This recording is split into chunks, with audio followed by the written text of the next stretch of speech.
Welcome back to the show, everybody. This is Craig Pasta Jardula, and you are watching Pasta to Go. So we're doing our new segment, one of my new favorite segments, LOL, Left on Left, where we scrutinize the left or the left scrutinize itself, and we do it with a laugh to keep ourselves from crying.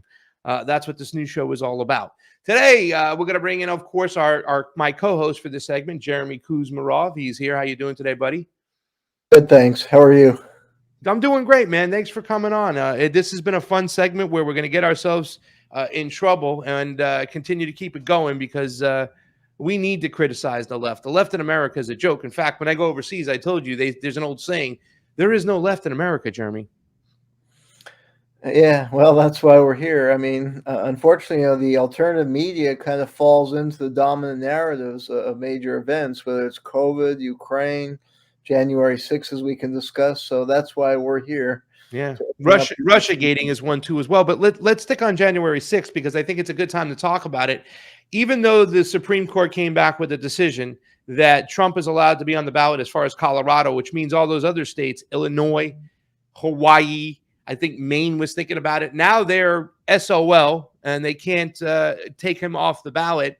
But they were all doing it under the pretense that the fact that January 6th was an insurrection. And the mainstream media and our elected officials or selected officials really hit it hard, Jeremy, that this was a case that was worse than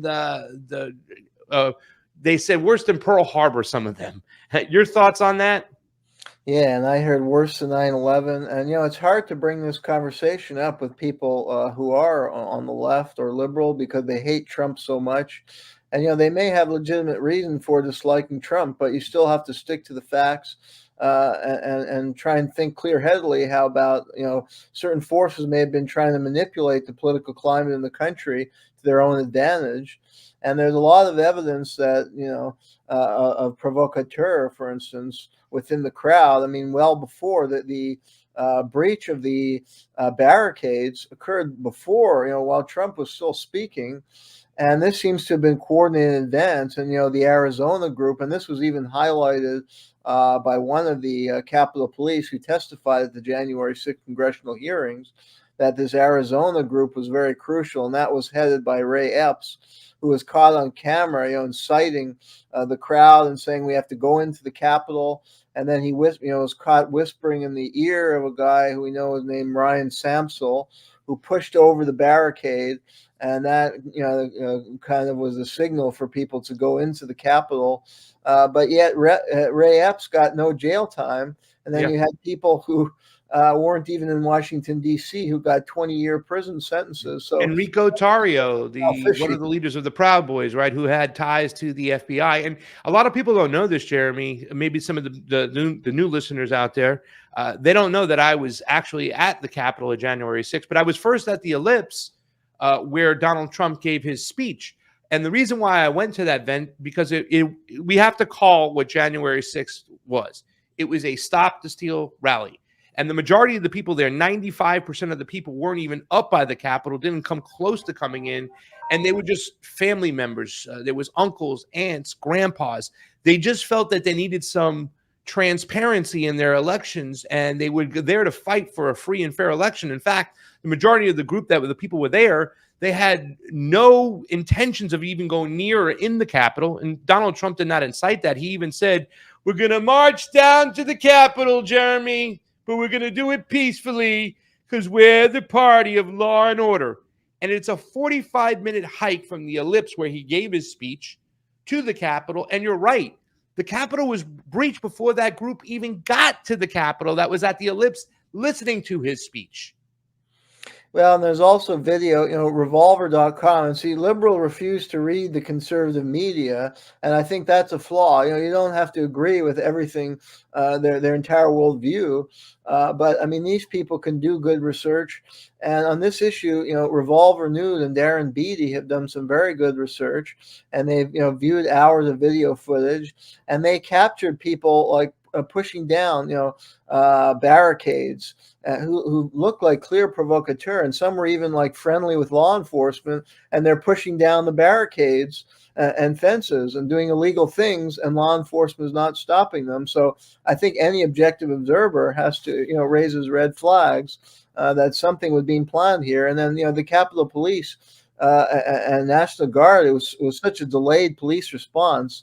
And I mean, they knew that something was brewing here, and yet the police were totally unprepared. So why is that?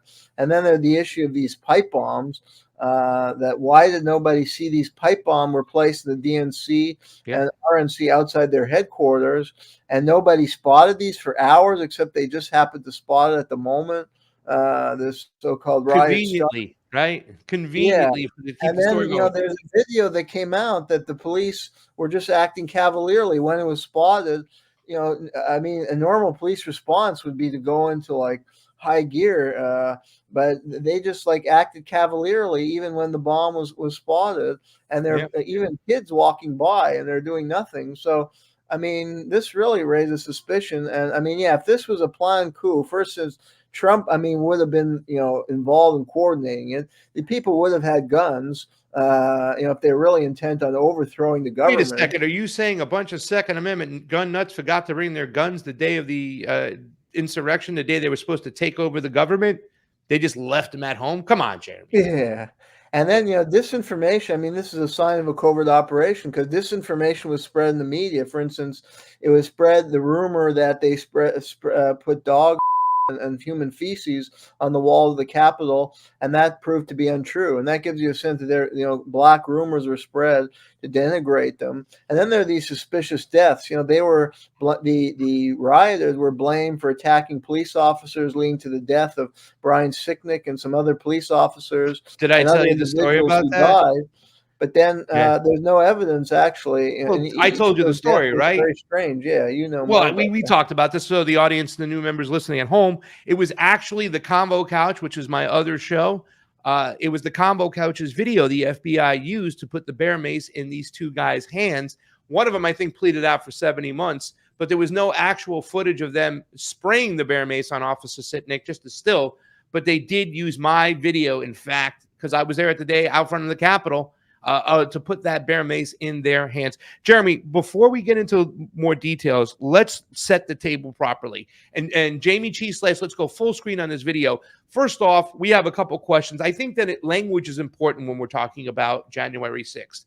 People will talk about 9/11 being one of the biggest false flags, but people don't know exactly what a false flag is. But first, before we do that, and we let you explain to the audience what a false flag is, what an inside job is, and we kind of connect the dots, let's look at some of our lawmakers and the hysteria. Let's go full screen on this. The hysteria from the Democrats in Washington and some of the Democrats in other states talking about the insurrection. Listen to this. I am working with a number of my colleagues, including Debbie Wasserman Schultz and Eric Swalwell, to revive legislation that we had to set up a process by which we could determine that someone who committed insurrection is disqualified by Section 3 of the 14th Amendment. Well, let me give you my view of what happened January the 6th. And we're here. We saw what happened. It was a violent insurrection for the purpose of trying to prevent the peaceful transfer of power after a legitimately certified election from one administration to the next. Other countries use violence to seize and hold power, but not in the United States, not in America. When Donald Trump used the power of the presidency to try to stay in office after losing the election to Joe Biden, he broke that sacred and centuries-old covenant. Whether his actions were criminal will ultimately be for others to decide. But what he did was, without a doubt, unconstitutional. It was unpatriotic, and it was fundamentally un-American. And when he used the power of his presidency to put the enormous pressure on state, local, and local elections officials and his own vice president, it became downright dangerous. On January 6th, that pressure became deadly. If it were not for the violent and incendiary rhetoric of Donald Trump, would we have had an insurrection on January 6th at the Capitol? I don't know. Well, you certainly seem to think that his rhetoric contributed to it at the time. Do you no longer think Do you no longer think any of his rhetoric contributed to the riots and insurrection that happened at the Capitol? My larger reaction is disappointment. I do believe that states should be able, under our Constitution, to bar oath-breaking insurrectionists. And ultimately, this decision leaves open the door for Congress to act, to pass authorizing legislation. But we know that Congress is a nearly non-functioning body. So ultimately, it will be up to the American voters to save our democracy in November. As I mentioned at the start of this hearing, when we talk about our democratic institutions, we're talking about these individuals and many others who do these jobs across the country. They represent the backbone of our democracy at its most important moments, when the citizens cast their votes and when those votes are counted.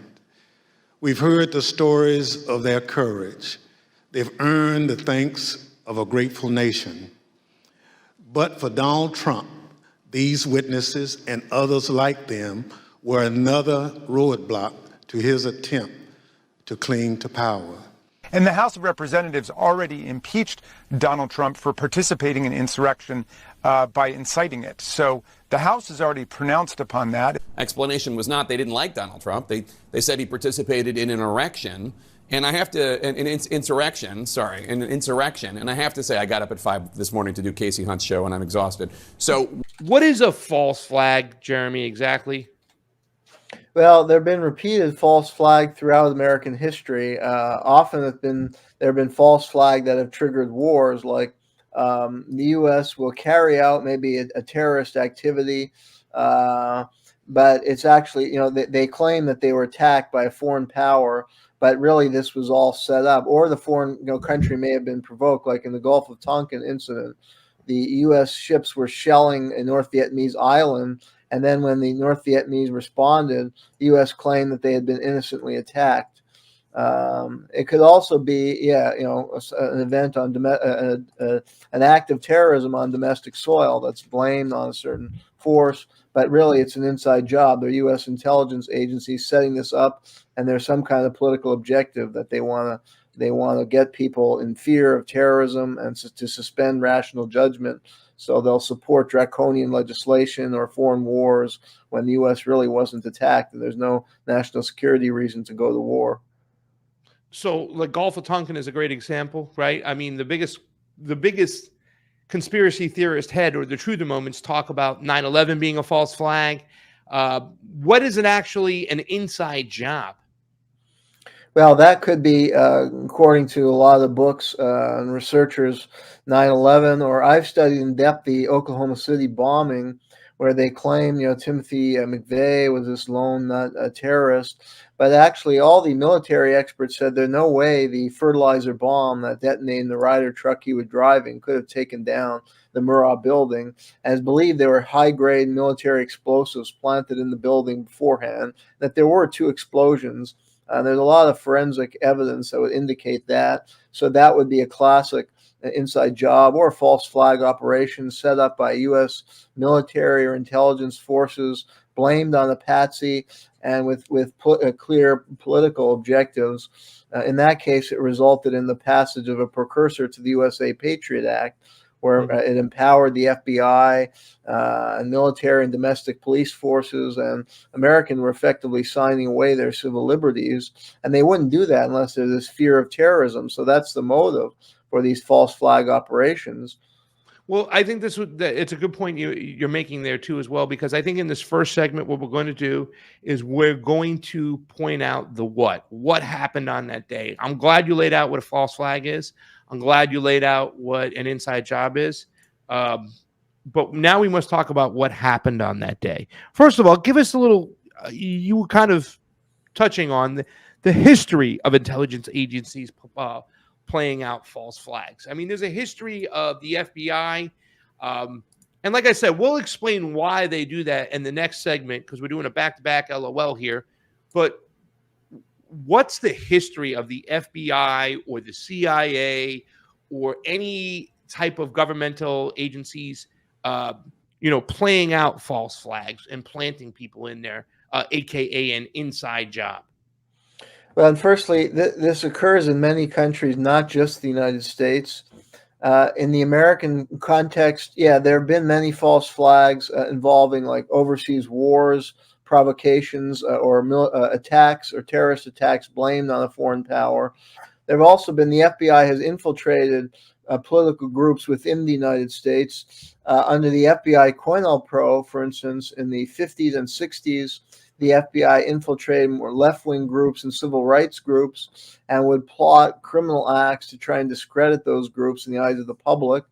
And in the beginning in the 90s, because the right grew stronger in American politics, the FBI started infiltrating right-wing groups and doing the same thing.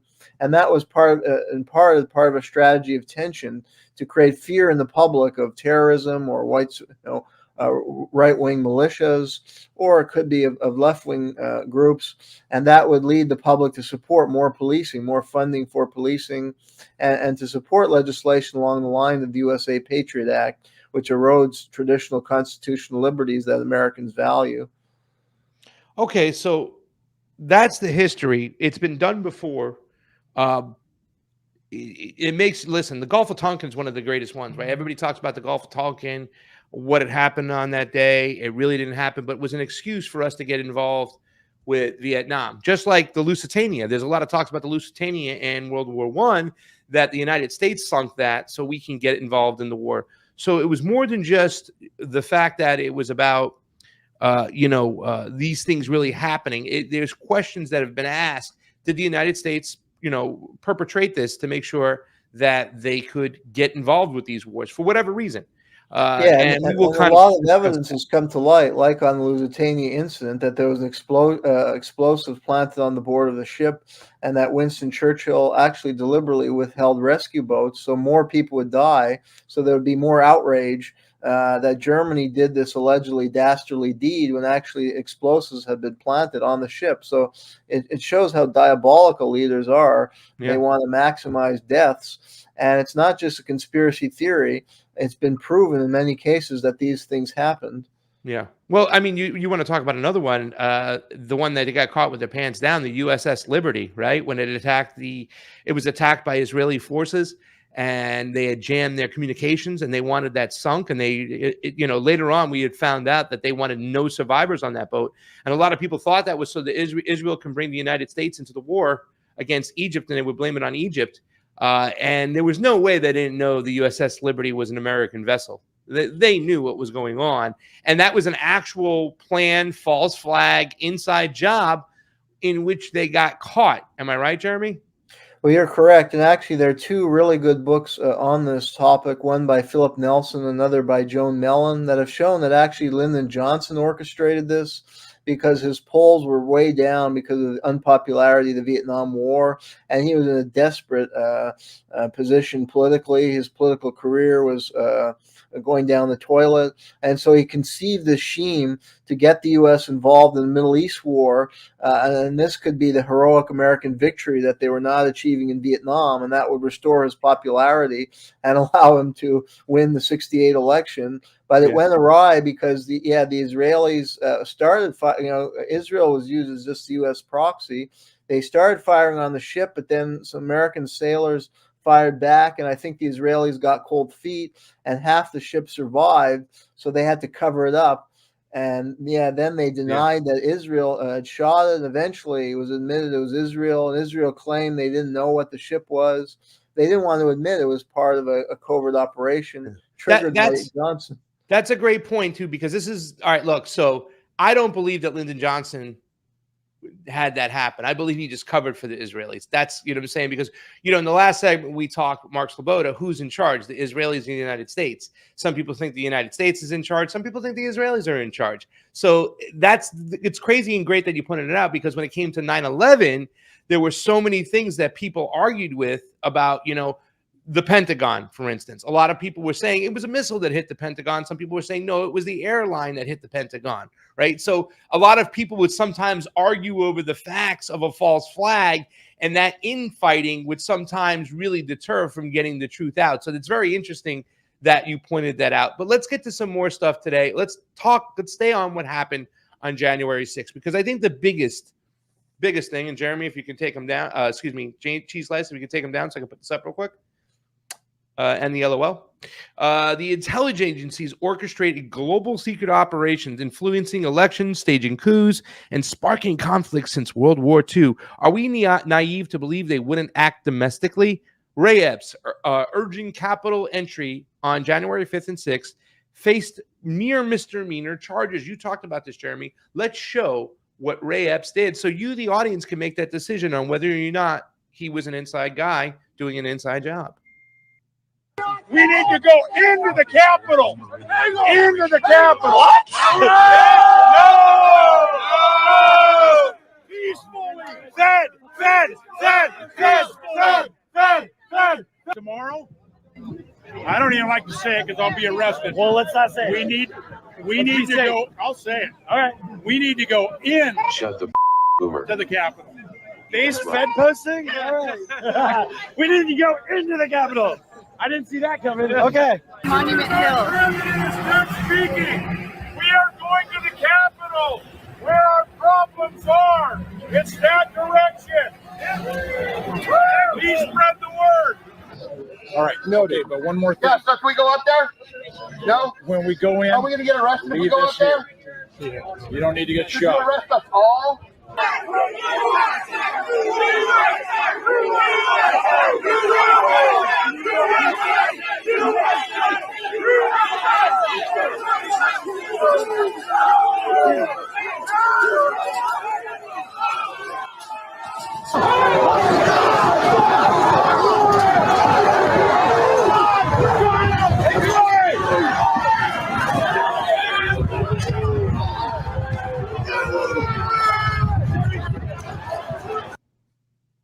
So there you have it, Jeremy. I mean, Ray Epps is the one of the biggest situations. There's another guy, I forgot his name, but he was also, and maybe Jamie, if you picked this up, I forgot his name because we had caught the guy out at anti-Trump rallies, and John something, and he's the one who actually had the footage that killed Ashley Babbitt.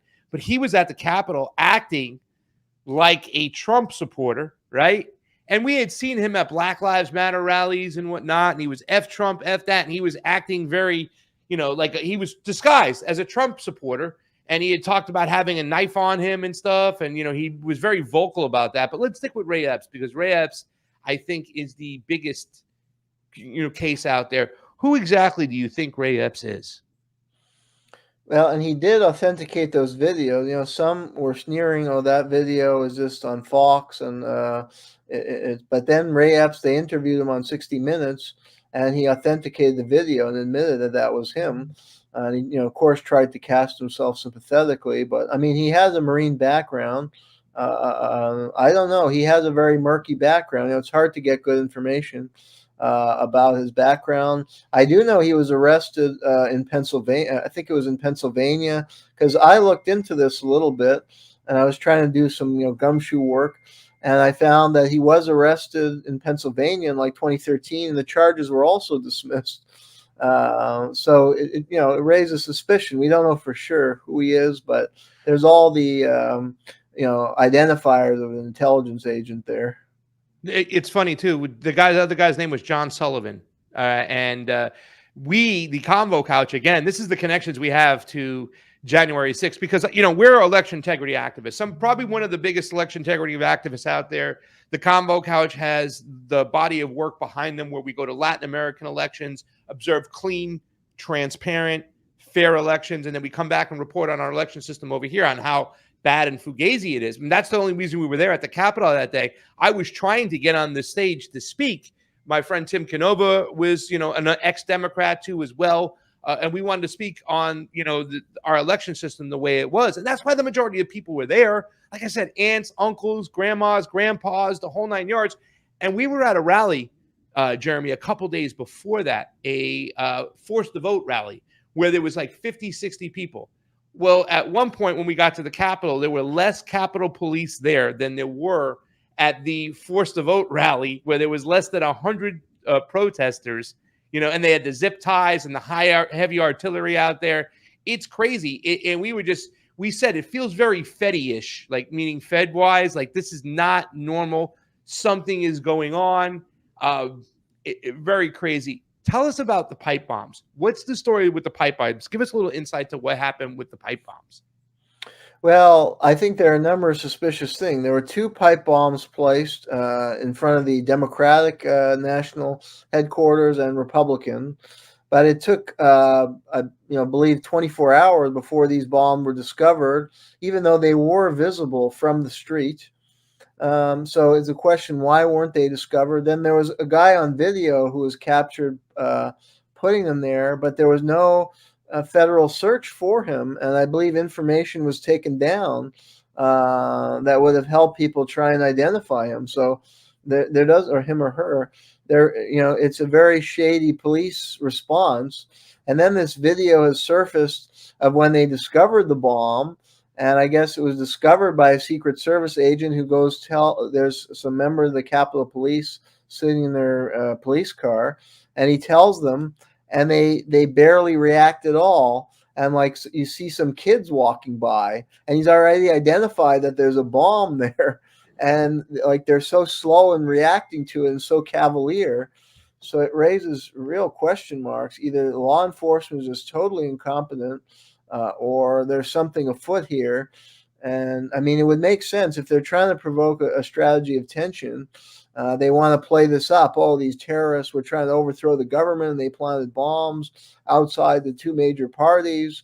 But really, the bombs were duds, and the police weren't trying to capture them. And if the bomb, I mean, if it was real, the police would have got those bombs right away, and they would have done everything to try and capture these people. And it reminded me kind of the anthrax after 9/11. Yeah, that was me too, Rud. And the way the media just snapped right into play, Jeremy, it's like they knew they had their cues. Go.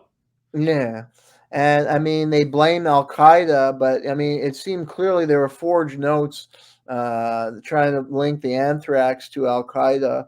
And there's a ton of evidence that this was an inside job just designed to stoke this climate of fear that would lend the public to support war, in the Middle East. Yeah. We're going to get into that next. The last thing we're going to talk about the what that day, because since we're laying it out, is Officer Sitnik, right? So he was the one they said he was beat with a fire hydrant, and they had to retract that story, but then he died the next day. I have a video over here, Jamie, if you can bring it on up.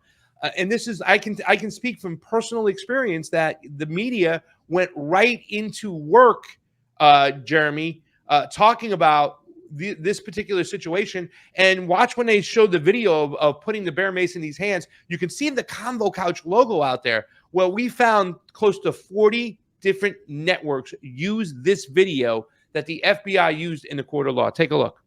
The feds have arrested and charged 2 men with assaulting the Capitol Hill police officer who died following the insurrection on January the 6th. Federal investigators say the suspected rioters sprayed Officer Ryan Sicknick and 2 other cops with a toxic chemical, possibly, I meant to say Brian Sicknick, with a possible chemical, possibly bear spray, as the mob battled police outside the Capitol building and forced their way through the bike rack barriers. Before he died, Officer Sicknick told his colleagues that he'd been sprayed in the face. One of the other officers said the spray was so potent, it left scabs under her eyes for weeks. Notably, the 2 suspects are not charged with Sicknick's death. NBC's Ken Delanian covers national security. Ken, how did they track down these particular suspects? Shep, it started with a tip from someone who recognized one of the defendants, George Tanios, from a photo in an FBI flyer. The FBI then identified the pair in surveillance video and police officer body camera video. And another tipster identified the second defendant, Julian Cater, from a LinkedIn page. And someone also told the FBI, or the FBI noticed that Tanios was wearing the same sweatshirt on his Facebook page that he was during the Capitol insurrection, bearing the insignia Sandwich University. Now, these 2 men were in federal court today facing 9 counts, including conspiring to assault police officers. The court records say that Cater at one point is heard on video saying, "Give me that bear expletive," and then 9 minutes later sprays a substance into the faces of Officer Brian Sicknick and 2 other officers who were temporarily blinded and incapacitated. All right. Sicknick So later collapsed. that was the video, and you can see the Convo Couch logo. Let's bring Jeremy back in. You know, so many networks snapped to it, and they had that video. They didn't have an actual video of him spraying the bear mace. They just had like a frozen still. But so many, and you can see Ken Delanian, right? Bring in a spook, an ex-spook, to talk about spooks, what was going on. But the way the media was in like lockstep, right? Cadence wise, let's get to work. Let's get this video out here. We need this to show that one officer was killed by the violent crowd. Your thoughts? Well, and the alternative media presented the same way, that these were violent white supremacist neo-Nazis, and there's no room for any discussion or dissent, and that's wrong. I mean, and the evidence, there's a lot of evidence to indicate that, for instance, there's other deaths, very strange deaths, and it looks like the police were the ones who were violent toward the crowd, beating people. Like Roseanne Boylan died. Then a woman who's about 30 years old from Georgia, and then they claim she died of a drug overdose. But her family, like a picture showed her very healthy and excited on that day. Her family said she had a drug problem years ago and had gotten over it. And there's really no evidence that she had taken some sleeping pills, but that would never have killed her. And there are images of police actually beating people. So, that changes the narrative that this is like another protest where the police are violent toward the protesters and not vice versa. And in the Sicknick case, there's no evidence that he was attacked by any of the people in the crowd. And then his whole death is very strange. How does a healthy 42-year-old who's on the police force suddenly die of a stroke the next day? Day. Yeah, it's weird. And it's then weird. two police officers allegedly committed suicide. I mean, who commits, suicide? I mean, an event like that may be a bit disturbing, but you're not going to commit suicide. I mean, I don't know. And like I said, the evidence that they presented that Brian Sicknick was attacked was very weak. So that's up to you, ladies and gentlemen. You have to make the decision. Do you think it was a false flag? Do you think it was a real thing? I was there. I can tell you it felt really, really strange. It felt like something was going on. And the majority of the people were peaceful protesters that wanted some clarity and some transparency in their elections. That's it for this segment. We're going to come right on back. We talked about the what. Next, we are going to talk about the why. Why, if this was a false flag, would it happen? Why would the deep state or the intelligence community or the government want to have it? This is LOL, where the left critiques itself and laughs out loud to keep from crying. My co-host Jeremy Kuzmarov is with me, and I am Pasta Jardula. We'll see you in a second.